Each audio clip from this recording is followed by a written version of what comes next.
So I'm really proud of our guys. I would describe it as gutsy, resilient, and battle through a bunch of different things.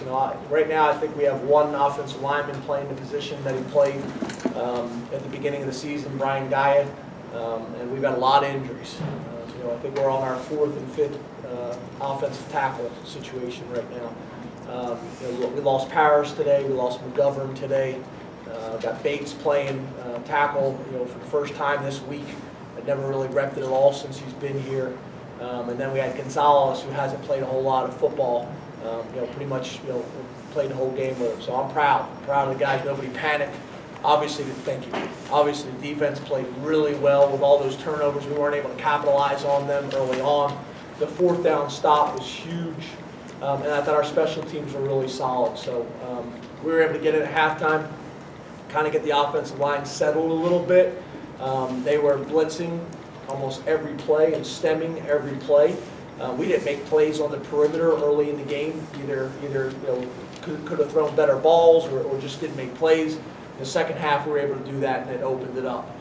They were putting their corners on islands and playing a high-risk, high-reward defense, and with an inexperienced line not playing positions that they normally had played, it was a good plan. It was a good plan on their part. So, in the end, we found a way to get a win on the road. It's hard to do. Pretty interesting stat. First 6-game Big Ten winning streak since 1994. Been a lot of good football played here. So I'm proud of that. And then, I'm not going to read all the first career fumble recoveries because there's a bunch of them. So just really proud of our guys. I aged probably 5-6 years. I'm already an old 44-year-old as it is. So that's probably not good for me or Steve or Jack Ham in the booth. Questions for Coach? Can you speak to Trace's toughness, and did you consider him at all, any time, taking him out of the game? Yeah, I think you always consider. I wanted him to take a knee a couple times. He's a tough sucker. He really is. I wanted him to take a knee a couple times so we could make a substitution, and he kind of waved me off and hobbled down the field. And he is tough. He is smart.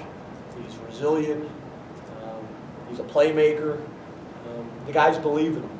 They really do. And our guys believe in Tommy as well. So we got a really good situation, and we're blessed.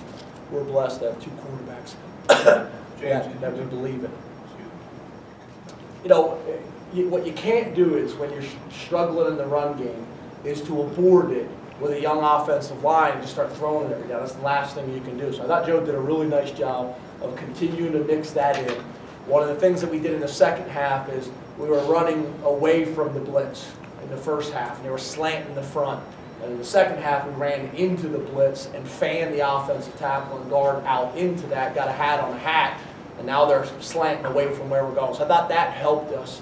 And then they did a good job. They were going a lot of edge pressure, and then a couple times when we would look to the sideline, then they would bring the edge pressure from the other side. So they had a good plan. You got to give them credit. And I thought, the most important thing that we did is we didn't panic. Our defense kept us in the game, so we didn't have to get in a situation where we're chucking it every down. And again, it was a gutsy win on the road. And what I'm really proud of our guys is, and I don't know if I've already said this or not because I said it in the locker room, as you look at our wins, every win is different. And when you have a young, developing, growing team, that's an important trait, is to find all different ways to win. And that's what this team is doing right now. So I'm proud of him. I really am. Not sure. I thought he played really hard. I thought they had a good plan. I thought the run late in the game where him and then Gonzo and some other guys pushed the pile, that was huge. I mean, that was, you guys all saw that thing that got posted this summer where he was squatting the lash building. That was that right there. That showed up on that play. But we talk about Trace's toughness, Saquon Barkley's toughness as well. And I thought, again, one of the things that we have this year that I didn't think we had in the past is guys like Trace that may be getting frustrated, getting banged up, and guys like Saquon that getting knocked all over the place, getting frustrated. You never see that from them. Their body language is awesome. Their leadership and demeanor is awesome. And that's something we've worked really hard at as a team. So that leadership has been really important. Yeah, I think it's helped us all season. I know people have different philosophy there, and they just play their best players all year long. I think it's really important. We've always believed in it. My 6 years as a head guy, trying to develop depth in programs that you need to develop depth. And I do think once we started doing it, I really believe in what it does for you in the fourth quarter, what it does for you late in the season. So just really proud of our guys and our coaches for sticking with the plan. And we've got a lot of players that are gaining experience, which is going to help us. It's going to help us this season. It's going to help us in years to come. Is it tough to stay committed though when you maybe fall behind and you're still running all those guys out? Well, I think if you were putting guys in that you didn't feel were ready, or if you felt there was a significant drop off, yeah, but that's not really the case. We're rotating guys in and feel good about the guys that are playing. I mean, I think John Reed's a great example. Right now he's leading our team in reps, and you got to be careful there. You got to be careful. He's playing on special, he's playing on defense. So you gotta rotate guys in. His reps are too much right now, to be honest. We got to do a better job of managing that. But overall, I think we've been great. The Fries, we didn't travel them. We didn't think based on some situations that he has going on, and what the offensive line situation is at this point of the season. We were committed to Bates. We were committed to going with Bates at that position, and then the next step would probably be Sterling and some other things like that. So there's a number of things. He's still not out of the question now having another injury. That'd be a conversation I have with him and his dad. So far, so good. They're committed to playing and doing whatever they got to do to help the team. But that's a conversation. At this point in the season, you got to have. Two more.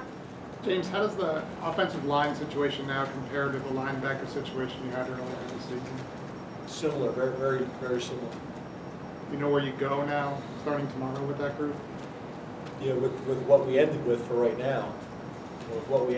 right now. Obviously, there's going to be some discussions and things like that. We're going to watch tape to see how guys played, and if we feel comfortable with them staying in those spots. Like we just talked about with Fries, do we need to pull his shirt and play him? I think what will probably happen is be something similar to what you saw today, but any more injuries, we're going to have no choice. We're going to have no choice. We're going to be pulling some guys. We might have one of them walk-on tryouts. Thanks, Coach.